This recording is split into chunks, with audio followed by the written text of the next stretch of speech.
basketball. Kailan po? September 7. September, October, November. 3 months na siya sa December 3 months 7. na? Ba? Mataas ba yung pinagtap? Anong, paano ka natapilok? Sa court lang? Oh, bali nakatapak po ako ng paa. Okay, sige. Umusog yung talos joint mo yan. Higa ka. Tapos, nakakalakad po pero takbo hindi. Kasi nga, pag diniinan mo yun, ito yung sinasabi kong talos joint. Madalas ko itong ina-explain sa inyo.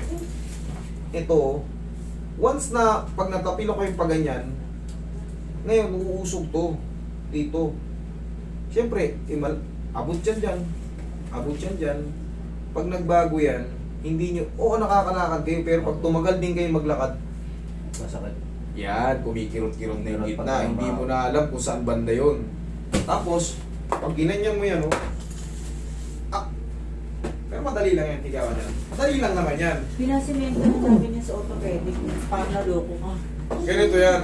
Pag pinasimento nyo kung ano yung posisyon ng buto, yan na yun. Kasi pinasimento mo eh. Ano bang purpose ng simento? Para hindi makapag-move ng mag-establish yung posisyon na yun. Eh wala nga sa posisyon eh. In-establish nyo parang ganun. Kailangan yan. Kita mo 3 buwan na. Ganun pa rin. Kaya natin yan. Kahit nakapikit eh, sa totoo lang. Pero, sarcastic yun.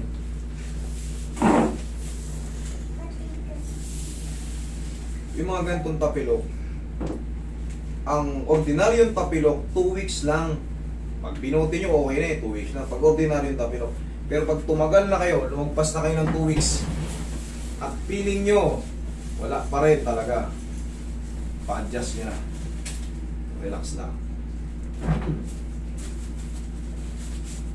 Hanggang ngayon, may maga pa nga, oh. Relax lang. Usog ka rito, idol, yung puwet mo. Iganto mo. Diretso. Yan, pagkay ka. Para diretso ka. Hindi kasi pwedeng hatakin pagka nakalihis ka eh. Ma-apektuhan yung ibang joint. Lambutan mo lang. Isa pa.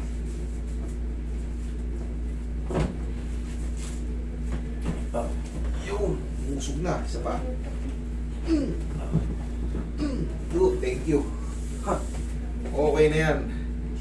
Ngayon, 1 linggo lang. Unti-unti na yan. Kahit ngayon, very thin na yung very less na yung naramdaman mo yung musog? Yun yung sabi kong talos joint. Saka yung pinanood ko sa video mo, ganito rin, parehas kami. Pag nakatapak ng bato, masakit. Yes, kasi nga wala sa wala sa balance yung gitna eh. Siya ang may control ng lakad eh. Ganyan. So pag diniin mo ng ganun, pag napagod ka ng paglalakad, nagre-react siya. Ay, ganun ka pag napagod ka maglakad. Kung pag sobrang lalim Yes, ng doon sa... para siyang para siyang ngawit na ngawit yung loob na hindi ganun. mo mawari. Ganun lang. Ngawit na ngawit yung loob. Parang ngawit na ngawit yung loob. Pero pag nakapahinga, mag-relax, okay. okay na naman. Mm-mm. Pero siyempre bukas, lalakad ka ulit eh. Hindi ganun na naman. Hanggang sa 3 buwan, 4 na buwan, 5 buwan.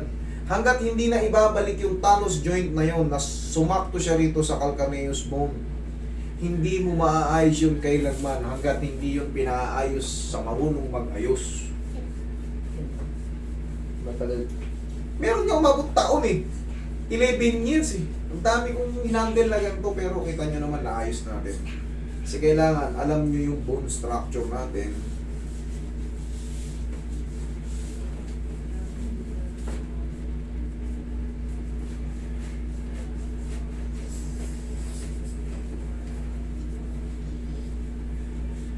Parang napakasimple lang ito sa akin pero kayong may mga dala nito, hindi nyo alam kung gagawin. Masakit talaga siya.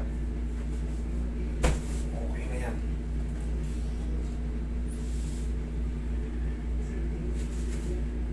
Testing.